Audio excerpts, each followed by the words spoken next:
Welcome to me TV news bulletin. ముందుగా headlines. Vijayawada దుర్గమ్మను దర్శించుకున్న ఉపరాష్ట్రపతి రాధాకృష్ణన్.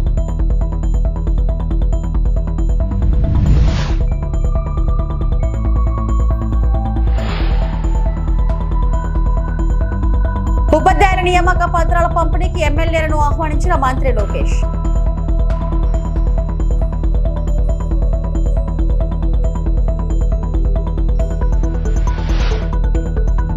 జోరుగా అమరావతి పనులు నిర్మాణం అవుతున్నట్టు తెలిపిన మంత్రి నారాయణ.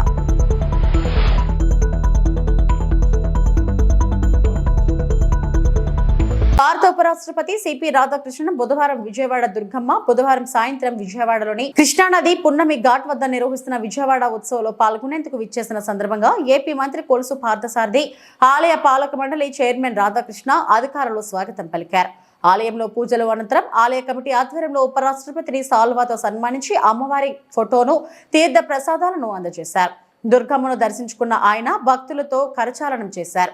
దసరా నవరాత్రి ఉత్సవాల సందర్భంగా ఇంద్రకీలాద్రిపై 3వ రోజు అమ్మవారు అన్నపూర్ణదేవి అలంకారంలో భక్తులకు దర్శనమిచ్చారు.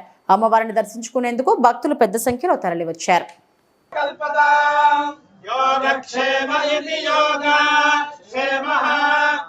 కల్పతాం కల్పతాం నో కల్పతాం కల్పతామితి కల్పతామేవావందే శ్రీదేవాతే పునర్నివేద్యాః క్షేమో వై రాష్ట్రస్య శీతో వాతః క్షేమమేవావందే శతమానం భవతి శతాయుః పురుష.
అమరావతిలోని వెలగపూడిలో గురువారం జరిగే ఉపాధ్యాయుల నియామక పత్రాల పంపిణీకి ఎమ్మెల్యేలు రావాలని విద్యాశాఖ మంత్రి నారా లోకేష్ అసెంబ్లీ వేదికగా ఆహ్వానించారు. డిఎస్సి నియామక పత్రాల పంపిణీపై అసెంబ్లీలో ప్రసంగించిన లోకేష్, వైసీపీ వాళ్లు డిఎస్సి అడ్డుకోవడానికి 100కు పైగా కేసులు వేశారని, వాటిని అధిగమించి డిఎస్సి నిర్వహించి ఉపాధ్యాయ నియామకాలు చేపట్టామని వివరించారు. ఎమ్మెల్యేలు కూడా డిఎస్సి విజేతల సభకు వచ్చి ఆయా నియోజకవర్గాల పరిధిలో ఎంపికైన ఉపాధ్యాయులను అభినందించారని కోరారు. గౌరవ ముఖ్యమంత్రి, ఉప ముఖ్యమంత్రి గారి నాయకత్వంలో పెద్ద ఈవెంట్ ఒకటి నిర్వహిస్తాం. సుమారుగా 16,000 మంది ఉపాధ్యాయులు, వాళ్ళ కుటుంబం నుంచి ఒకరు, అంటే 32,000 మందితో సచివాలయం పక్కనే అధ్యక్ష మెగా డిఎస్సి ఈ ఆఫర్ లెటర్స్ అనేది మేము అందజేస్తాం జరుగుతుంది అధ్యక్ష. అందరికీ వాళ్ళ మీ టేబుల్ పైన ప్రత్యేకంగా ఆహ్వానం కూడా మీకు పెట్టాం అధ్యక్ష. దాంట్లో కూడా మీకు ఈ ఒక్కొక్క జిల్లాకు ఒక జోన్ ఏర్పాటు చేస్తాం. సో గౌరవ ఎమ్మెల్యేలని, ఎంపీలని కూడా నేను కోరింది ఏంటంటే ఆ జోన్లో అందరూ కూర్చుంటే, ఎందుకంటే వాళ్ళు వచ్చి మీ దగ్గరనే పనిచేస్తారు, మీ పాఠశాలలోనే ఉంటారు కనుక ఒక అనుబంధం ఏర్పడాలనే ఆలోచనతోనే ఇది ఏర్పాటు చేసాం. వెన్యూ ప్లాన్ మ్యాప్ కూడా ఏర్పాటు చేసాం, సో దట్ మీకు సులభంగా ఉంటుంది. దయచేసి ఈ కార్యక్రమాల్లో గౌరవ ఎమ్మెల్యేలందరూ పాల్గొనాలని సభాముఖంగా కోరుకుంటున్నాం. అంతేకాకుండా అధ్యక్ష, అందరం కార్లు వేసుకుని వెళ్తే మళ్ళీ పార్కింగ్ ఇబ్బంది ఉంటుంది కనుక ఇక్కడ మేము బస్సులు ఏర్పాటు చేసాం. ఎమ్మెల్యేలందరూ కూడా నీట్గా బస్సులు ఏర్పాటు చేసాం. విప్ గారికి, చీఫ్ విప్ గారికి, విప్లందరూ కూడా మేము ఆ విషయం తెలియజేస్తాం జరిగింది అధ్యక్ష. సో దయచేసి ఆ బస్సుల మార్గం ద్వారా అక్కడికి వస్తే ప్రశాంతంగా అన్ని ఏర్పాట్లు మేము చేస్తాం. ఈ కార్యక్రమం జయప్రదం చేయవలసిందిగా ఈ సభాముఖంగా మేము గౌరవ సభ్యులందరినీ కోరుకుంటూ, కొంతమంది సభ్యులు అంటే ప్రతిపక్ష పార్టీకి చెందిన గౌరవ సభ్యులు ఈ సభలో లేరు అధ్యక్ష, బట్ వాళ్ళకు కూడా జిఏడి ద్వారా, పులివెందుల ఎమ్మెల్యే గారు కూడా జిఏడి ద్వారా ఆహ్వానం పంపిస్తాం జరిగింది అధ్యక్ష. ఈ మీ ద్వారా వాళ్ళని ఆ కార్యక్రమంలో పాల్గొనాలని ఈ సభాముఖంగా వాళ్ళని కూడా నేను కోరుతున్నా అధ్యక్ష. అమరావతి నిర్మాణ పనుల్లో ప్రస్తుతం 10,000 మంది కార్మికులు పనిచేస్తున్నారని మంత్రి నారాయణ తెలిపారు. బీజేపీ ఎమ్మెల్యే విష్ణుకుమార్ రాజు అసెంబ్లీలో అడిగిన ప్రశ్నకు మంత్రి సమాధానమిచ్చారు. అమరావతిలో సిఆర్డీఏ నుంచి 21 పనులు, ఏడీసీ నుంచి 64 పనులు జరుగుతున్నట్లు తెలిపారు. వైసీపీ ప్రభుత్వం రాజధానిని నిర్వీర్యం చేసి 3 ముక్కలాట ఆడిందని, దీంతో అడవిలా పెరిగిన అమరావతిలో చెట్లు తొలగించేందుకు 30 కోట్లు ఖర్చు పెట్టాల్సి వచ్చిందని చెప్పారు.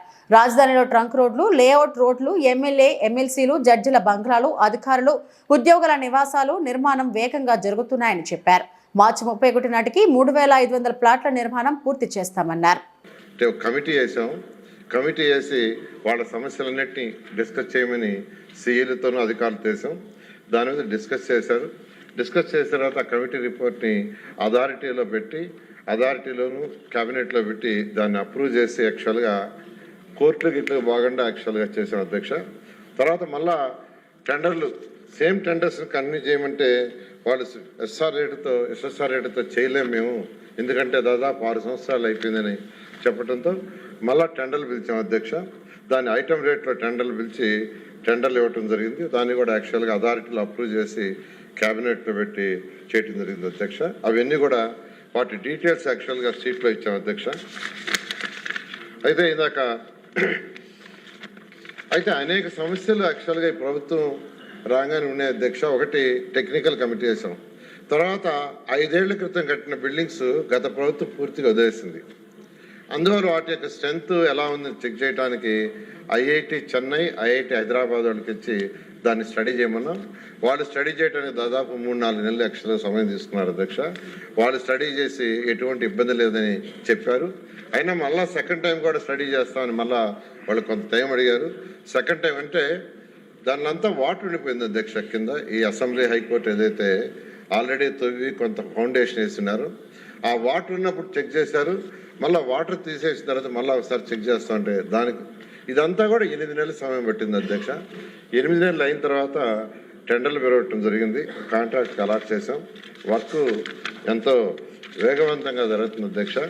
అయితే గత 2-3 నెలల నుంచి మీకు అందరికీ తెలిసిందే, వర్షాలు రావటం వల్ల వర్క్కి ఇబ్బంది అవుతుంది. అయితే ఈ మంత్ ఎండింగ్కి వర్షాలు పూర్తిగా పోతాయని అనుకుంటున్నా. దాదాపు 10,000 మంది పైగా ఈరోజు యాక్చువల్ వర్క్ చేస్తున్నారు. ఈ యొక్క అధికారులకు ఏదైతే భవనాలు ఉన్నాయో, అదేవిధంగా ఎమ్మెల్యేలు, ఎమ్మెల్సీ, అది మాత్రం మార్చి 31కి అవి 4,000 అపార్ట్మెంట్స్, 4,000 హౌస్ అధ్యక్ష. 4,000లో 3,500 మార్చి 31కి పూర్తవుతాయి అధ్యక్ష. ఆ విధంగా యాక్చువల్గా వర్క్ జరుగుతుంది. మిగతా అన్ని షెడ్యూల్ ప్రకారం యాక్చువల్ జరుగుతుంది అధ్యక్ష. అయితే విష్ణుకుమార్ రాజు గారు చెప్పినట్టుగా నల్గొండ జిల్లాలో యూరియా కోసం ప్రశ్నించిన గిరిజన రైతుపై పోలీసులు 3rd డిగ్రీ ప్రయోగించిన ఘటనపై బీఆర్ఎస్ వర్కింగ్ ప్రెసిడెంట్ కేటీఆర్ మండిపడ్డారు. యూరియా కోసం ఆందోళన చేస్తే నడవ రాకుండా కొట్టారని ఆగ్రహం వ్యక్తం చేశారు. నల్గొండలో నిన్ననే ఒక తమ్ముడు యూరియా కావాలని ఒక గిరిజన సోదరుడు, లంబాడ సోదరుడు ఆందోళనలో పాల్గొంటే ఆయనను గుంజుకొచ్చి పోలీస్ స్టేషన్లో పెట్టి 3rd డిగ్రీ టార్చర్ చేసి ఉల్టా కేసు బనాయించి ఇంటికి పోయి భార్యను బండబూతులు తిట్టి ఇవాళ ఆయన నడవరాని పరిస్థితిలో కుంటుకుంటా తిరుగుతుంటే నేను ఆ వీడియోలలో నేను చూసిన.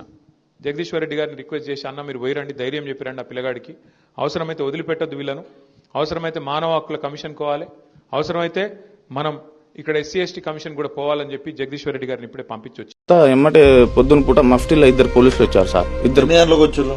నన్ను ఇక్కడ కొడుతుంటే మా వైఫ్ వాళ్ళని ఆపింది, కాలు కూడా పట్టుకుంది. ఎందుకు సార్ ప్లీజ్ సార్ మేము వస్తాం సార్, ఎందుకు కొడుతున్నావు అంటే అమ్మళ్ళు ఏం చేద్దానా నువ్వు మాకు చెప్తావా, నీకు అంత ధైర్యం ఉంది. ఆ బాబా ఇది ఏరియా కోసం ధర్నా చేసిన సార్, అది దాంట్లో పాల్గొన్నా.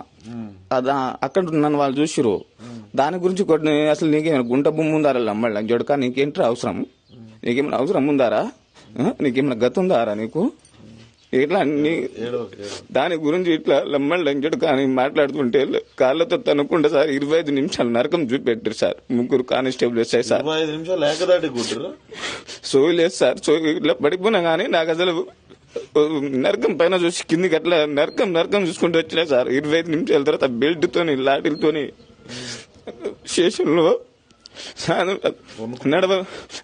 నడిచే ఓపిక లేకుంటే పొద్దు నుంచి సాయంత్రం ఎక్సైజ్ కింద పైన ఇట్లా ఎక్సైజ్ చేపిస్తారు నడవని. లాస్ట్ మూమెంట్ లో కోర్టుకు తీసుకె టైం పోలీస్ నుంచి బయటికి రాగానే సార్ కుంటున్నాను సార్ నేను.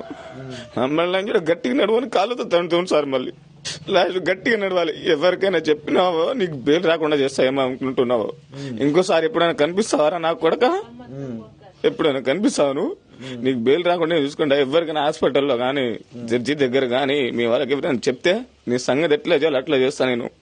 మళ్ళా తెలంగాణ రాష్ట్రంలో కాంగ్రెస్ ప్రభుత్వం రైతులను నిలువునా మోసం చేస్తుంటే కేంద్రంలోని బీజేపీ సర్కార్ సామాన్యుడి నడ్డి విరుస్తుందని బీఆర్ఎస్ వర్కింగ్ ప్రెసిడెంట్ కేటీఆర్ మండిపడ్డారు. కరీంనగర్ కు చెందిన డాక్టర్ రోహిత్ రెడ్డి, గౌతమ్ రెడ్డి దంపతులు తెలంగాణ భవన్ లో జరిగిన కార్యక్రమంలో కేటీఆర్ సమక్షంలో బీఆర్ఎస్ లో చేరారు. అభివృద్ధి ఎక్కడ అన్నది కూడా మనకు తెలుస్తుంది. ఇంతవరకు ఒక్క డెవలప్మెంట్ ప్రోగ్రామ్ కి కూడా ఒక కొబ్బరికాయ కూడా కొట్టలేదు. అట్లా ఉంది. ఎందుకంటే ఫండ్స్ కూడా రిలీజ్ అవ్వట్లేవు. సో ఇవన్నీ చూసిన తర్వాత అందరు కూడా చదువుకున్న వాళ్ళు కూడా, అందరు ఎడ్యుకేటెడ్ పీపుల్ కూడా ఖచ్చితంగా పాలిటిక్స్లోకి రావాలి. అండ్ బీఆర్ఎస్తోనే అభివృద్ధి సాధ్యం అవుతుంది అని ఒకసారి అది అందరికీ అర్థం అవుతుంది ఆల్రెడీ. సో అందుకోసమనే నేను బీఆర్ఎస్ పార్టీని ఎంచుకున్నాను అండ్ ఇందులో జాయిన్ అవ్వడానికి కూడా వచ్చాను. అందరు అదే అడుగుతున్నారు, ఎందుకు ఇప్పుడు ఈ టైంలో ఎవరు ఎక్కువ జాయిన్ అవ్వరు, మీరు ఎందుకు జాయిన్ అవుతున్నారు అని. ఎందుకంటే అందరికీ అర్థమవుతుంది స్టేట్ ఎక్కడి నుంచి ఎక్కడికి పడిపోతుంది అన్నది. సో అందరూ కూడా ప్రతి ఒక్క వృత్తిలో ఉన్న వాళ్ళు కూడా పాలిటిక్స్కి రావాలి.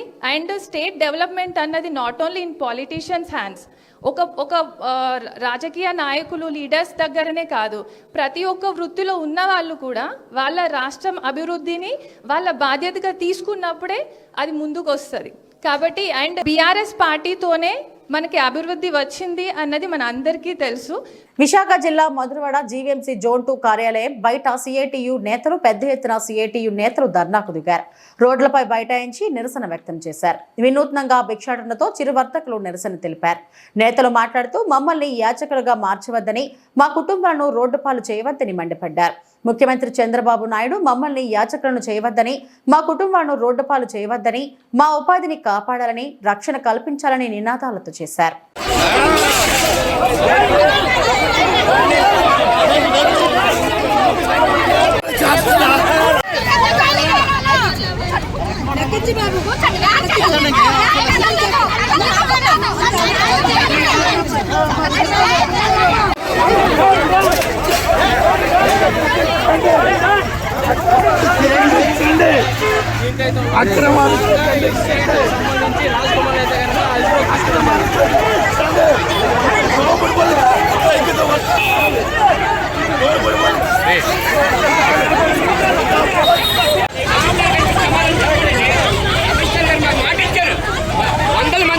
మెదక్ జిల్లా చేగుంట మండల కేంద్రంలో బుధవారం కమ్యూనిటీ కనెక్ట్ ప్రోగ్రాం నిర్వహించారు. జిల్లా ఎస్పీ డివి శ్రీనివాసరావు ఆదేశాల మేరకు డీఎస్పీ నరేంద్ర గౌడ్ ఆధ్వర్యంలో 110 మంది పోలీస్ బృందంచే ప్రత్యేక తనిఖీలు చేపట్టారు. ఉదయం 6 గంటల నుండి ప్రారంభమైన తనిఖీలు 8 గంటల వరకు కొనసాగాయి. మండల కేంద్రంలోని పలు ప్రాంతాల్లో పోలీస్ సిబ్బంది ప్రత్యేక తనిఖీలు చేపట్టి సరైన ధృవపత్రాలు లేని 69 ద్విచక్ర వాహనాలు, 2 ఆటోలు స్వాధీనం చేసుకున్నారు. సైబర్ నేరాలపై ప్రజలకు అవగాహన కల్పించారు. నేరరహిత సమాజం నిర్మాణం కోసం ప్రతి ఒక్కరూ కృషి చేయాలని పిలుపునిచ్చారు. గంజాయి, డ్రగ్స్ అక్రమ రవాణా చేస్తే చర్యలు తీసుకుంటామన్నారు. సరైన ధృవపత్రాలు లేని వాహనాలు కొనుగోలు చేయవద్దని, ప్రతి ఒక్కరూ ట్రాఫిక్ నిబంధనలు పాటించాలని డీఎస్పీ నరేంద్ర గౌడ్ ఈ విధంగా తెలిపారు. కార్యక్రమంలో తూప్రా CI Rangakrishna, Ramayampet CI Venkataraja Goud, Chegunta SI Chaitanya Kumar Reddy పాల్గొన్నారు.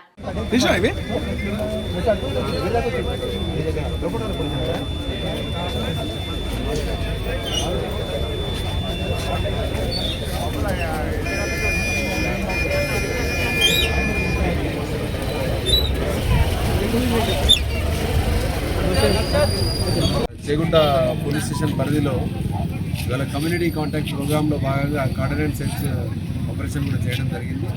ఇందులో భాగంగా ముఖ్యంగా చేగుంట ప్రాంతము ఇండస్ట్రియల్ బెల్ట్, చేగుంట శంకరంపేట ఇదంతా కూడా ఇండస్ట్రియల్ బెల్ట్ కాబట్టి బయట నుంచి ఉపాధి కోసం వచ్చి చాలామంది వ్యక్తులు బీహారు, తర్వాత యూపీ, ఛత్తీస్గఢ్, తర్వాత రకరకాల ప్రాంతాల నుంచి దేశం నలుమూలల నుంచి వచ్చే అవకాశం ఉంది. ఇక్కడ రెంట్లకు కూడా వాళ్ళు నివసిస్తున్నారు. అదే కాకుండా మిగతా చోట్ల నుంచి కూడా వస్తున్నారు. సో దాన్ని దృష్టిలో పెట్టుకొని ఏమైనా క్రిమినల్స్ కానీ తర్వాత ఎవరైనా ఇక్కడ ఆశ్రయం పొందుతున్నారా అన్న ఉద్దేశంతో కూడా చెక్ చేయడం జరిగింది.